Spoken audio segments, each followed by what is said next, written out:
Well, good morning. Welcome to Books at the Bottom of the Stairs. My name's Lorene, and I promised you a garden tour. So we had a whole lot of work done on the garden, and this is a new clematis to me, the one here in the pot. I follow a lady from, I don't know what country she's in, but she's got clematis in her pots and winters them over, and I thought I'm gonna try that. And a little hanging basket, and this is a new plant to me, a Sideranthus, which is a summer flowering bulb, which I think is in the gladioli family. And yeah, so let me just take you for a little tour. I think I've got pretty much everything in pots that's going to go in pots. I didn't want to take you down the stairs in case I fell on my head. Steve, one of the things we had to do was get this staircase replaced. Still need to do the door, but all the retaining walls were failing, so that was the impetus for all the work, and to bring those stairs up to grade. And that also meant tearing apart the old existing patio, which was mostly concrete blocks. And this is Steve's work area for the stuff he does on the boats. I had to crawl under these in order to get to the gravel path, which was mostly existing, but we had them finish it off to get to the patio. And to my right, we have a big swath of Solomon's seal, which pre-existed the construction, and there were what do you call them, backhoes all over the place, and so we didn't know what would survive and what wouldn't. We have a rhododendron there that has refused to flower. We bought it, I don't know how many years ago, and I still have no idea what color the flowers are. And this is the fence line to the neighbors, who basically treat the backyard as a parking lot. And this takes you to the patio. And this is the first, I guess it was 2 years where we didn't have anything happening in this garden except what pre-existed. And just this spring we planted some daylilies. So there's about, I think, 7 or 8 daylilies in this patch, and then the hosta pre-exists, and the shrub got moved from another location. So then we come back to where we never eat. I don't know why. I think we love the deck too much, and we're lazy. So this pre-existed the construction, and we have a little pond in there. You can probably hear it.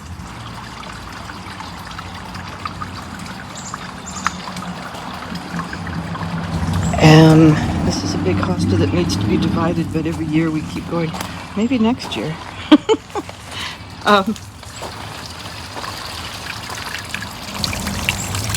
So there it is. Birds love it.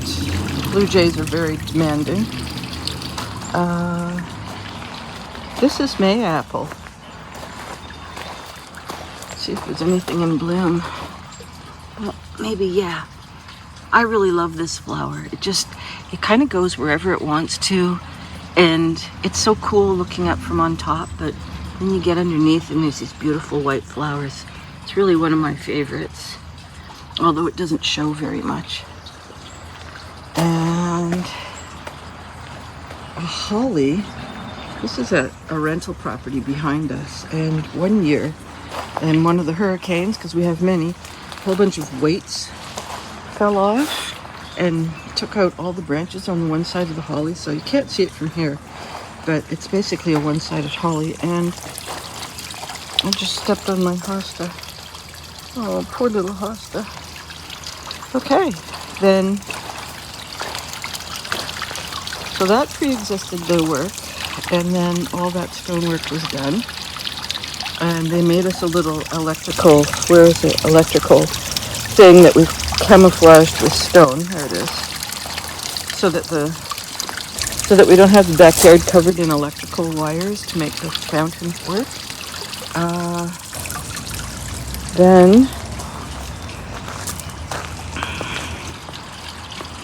we had that one path over there there was a bunch of grass right here, and we had it join up to the other path here, which is the bird bath that the blue jays love.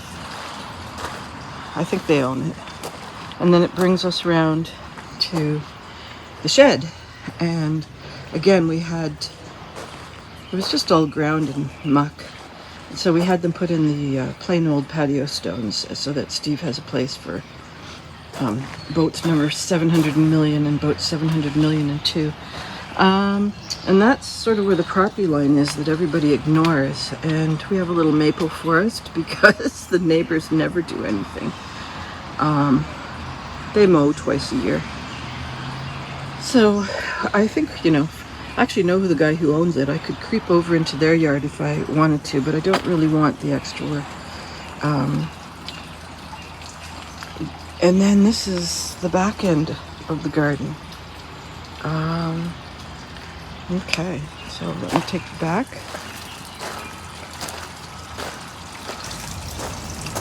Once I get into the sun, I can't actually see what the camera's doing. The glare is so hard. Okay, so let me step back into the sun. Out of the sun. There you go, that's the other view.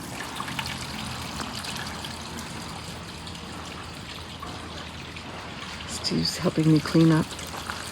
Okay, the center bed pre-existed the construction, and where you see the stone here is where grass used to grow. But there were two goals for this. One was to make it look nice, but the other was to eliminate as much grass as possible and to make it reasonably walkable. So there's vision issues in the family, and my own vision is starting to take a turn for the worse. So I wanted places where we could walk safely. I mean, there's lots of uneven spots, but if you know the path, you can kind of figure out where you're going. We're not blind, but it's getting challenging. So anyways, that was the goal for things. So we just widened out the center bed a little bit. A lot of it's pre-existing, and we've done a little bit of infill, but not too much. And that clematis that's right here, that thing just got a fungus. So I cut it right back and have no idea whether it's going to work. Because it's the kind of clematis that's not supposed to be pruned, but I thought, it's just inundated with the fungus. Let's see what we can do. Apparently you need to spray it a little bit with a diluted sulfur water, and that will help to clear off any funguses for those of you who are struggling with that. And then a rhubarb that I've tried all kinds of rhubarb recipes, and the only one we like is a barbecue sauce. So, but I love the big leaves. They're so nice amongst all of the other smaller ones. And that's our last remaining asparagus plant. And I originally planted them in order to create a screen between where we would sit and over where that fence is now. We didn't used to have the fence. So it was a bit of a visual divide, but it seems that most of the asparagus, I'm very surprised, didn't make it. I think they just got completely dug up. Now, turning you back to where we just were, this is the cat's bench. Look at how bad it is. Oh my God. Anyways, it's a nice color in the winter. Nobody can sit on it except the cat. And she loves this thing. She's got, sometimes she goes under it. She just loves it. Then on the wall we have climbing hydrangea, which I think in hindsight I probably wouldn't recommend. It's way more vigorous than I thought. It's really a challenge to keep it in check. And it's heading into the sun. That's no good. But it's gorgeous. It's stunning. But last summer we got the Japanese beetles.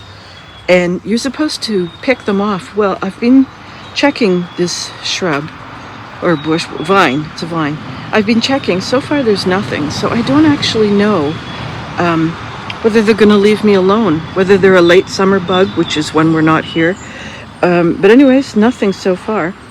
And I've been looking up. I thought to myself, what if I spray it with diluted olive oil? I don't know. It's the only thing I can think of. Apparently nothing else will work. And it doesn't have a natural predator. So this is Stelladora, which is about to come into bloom. Oh, it's got the best scent. It's a really clear yellow. And if you're looking for any kind of daylily and you don't know what to do, I recommend the Stelladora. It has just the most gorgeous scent that lasts for ages, and it multiplies nicely, and I've got it in about 3 different places in the garden. And then when it dies off, it still looks attractive. Other daylilies sometimes the heads are so big that the stem falls over, so then it starts to look kind of droopy. Like this one right beside it is a gorgeous red, but when it's finished, it's not very pretty. And then we have a little strawberry patch, and there's some basil in there. I thought the basil would do okay there because the strawberries do, but it's not loving it, so I'm gonna have to move it. Okay, and then this is the privacy fence that we had installed. Currently our neighbors are quite nice. Brother and sister own the property next door, but we've been here 30 years, and out of those 30 years, at least 15 of them, it's been mostly students, and not fun. Nothing wrong with the students individually, but man, when they party. Okay, so look, I'm just going to show you. This roof up there, that's where they decide that it's fun to go, because they can get up there, and they just hang around on the roof drunk. Oh my God, it nearly kills me. So every year I just knock on the door. I haven't had to with the new owners, but I used to just knock on the door and just say, okay, if I see you on the roofs, I'm calling the police. And if you pee on my garbage pails, I'm calling the police. I think those are pretty low, expectations. So, and then Steve and our daughter and son-in-law rebuilt the deck here a couple summers ago. I think it was during COVID, Steve was telling me. So I'm just getting the plants finished.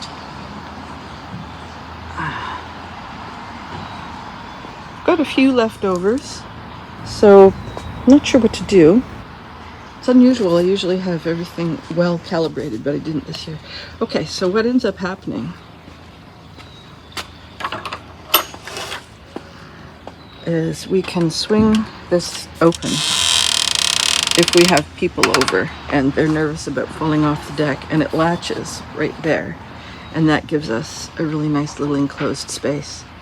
So, but yeah, if there's kids, forget it. This is not sorry for the wobbles, this is not a child-friendly deck, which actually, in honesty, my daughter gave me a bit of a hard time about it, because she goes, well, you're going to get to the point where you're going to be falling off decks. And I thought, if I get to the point where I come out, stand on a deck, and pitch over, I think it's time for me to reconsider my life. Anyhow, so that's the garden. Oh, good, there's a little bit of shade, give you a better hope. I have no idea how glary it's been. I'm not going to redo this, because as the day progresses, it's only going to get glarier.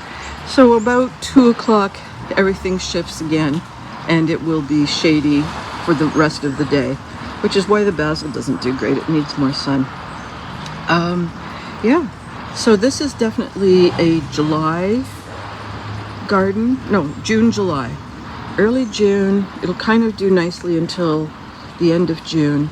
July, the peonies will come out and some of the daylilies. Then we go to the camp, and then we don't miss too much because there's nothing really geared. This is actually my favorite plant, and I don't even know what it is. It's got a sort of a violet flower to it. Not violet, yeah, it is violet. What is that called? Bluebell. No, oh my God, I don't remember.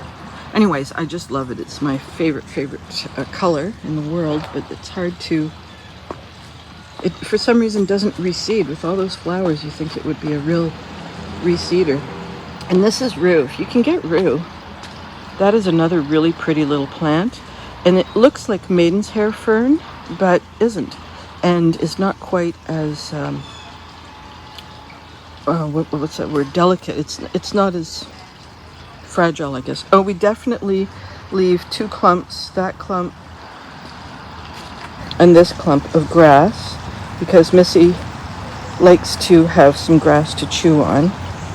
I wasn't sure what those were going to be, but they seeded very nicely. They looked so pretty. I thought, oh, maybe they're Johnny Jump Ups, but no, they're a weed. See, well, and then why I'm coming back here is I forgot to tell you about another.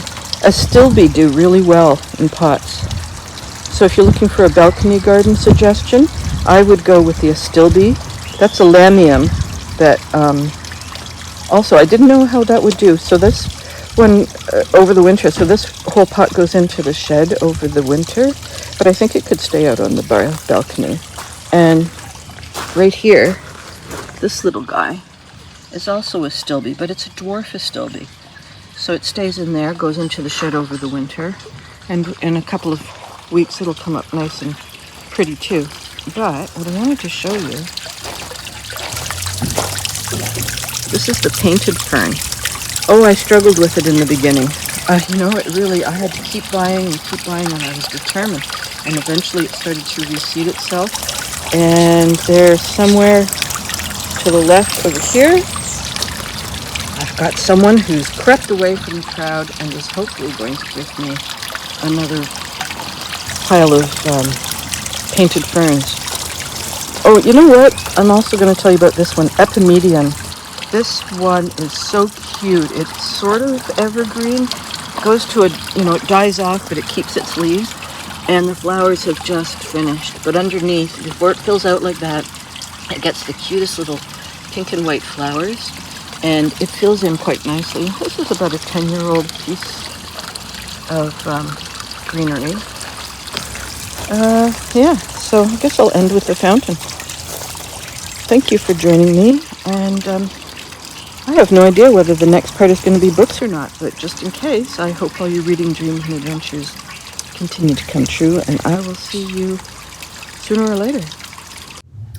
I'm so glad I videoed that garden section last week when I had the best lighting and everything, because since then the weather's been crappy. It's been drizzly and actually really rainy, and so today is overcast and it's cold. I had to put on a long sleeve shirt.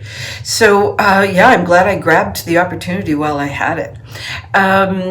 I did get a book finished, and I don't really know why. I've slowed down a little bit in the last little while for reading. So just, not just one, but today it's one book. And it's part 2 of the, I guess, Winterhouse series. And this one is called The Secrets of Winterhouse. It is a middle grade middle grade book, and it's taking place back at the Winterhouse Hotel. And we have Elizabeth and Freddie, who we met in book 1. There's really no reason for them to think that there's going to be some kind of a mystery. The first part of the book is more about Elizabeth finding out some interesting things about her family. Her grandfather's giving her some information, some of which she kind of suspected but wasn't 100% sure. So it's sort of about her and Freddie coming back to the hotel, and we see the hotel guests and staff, and it's just a very nice couple of early chapters. Then the mystery that Elizabeth and Freddie are solving slowly creeps up on us, and it's a bit of a slow burn mystery.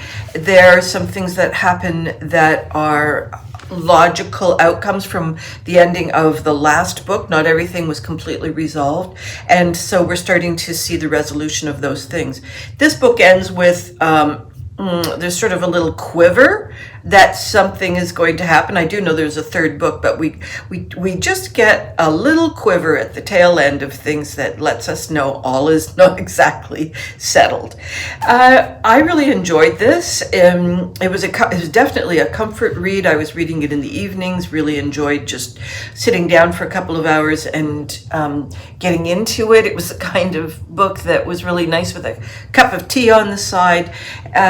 As far as it being gripping or tension-filled, no, not so much as the first one.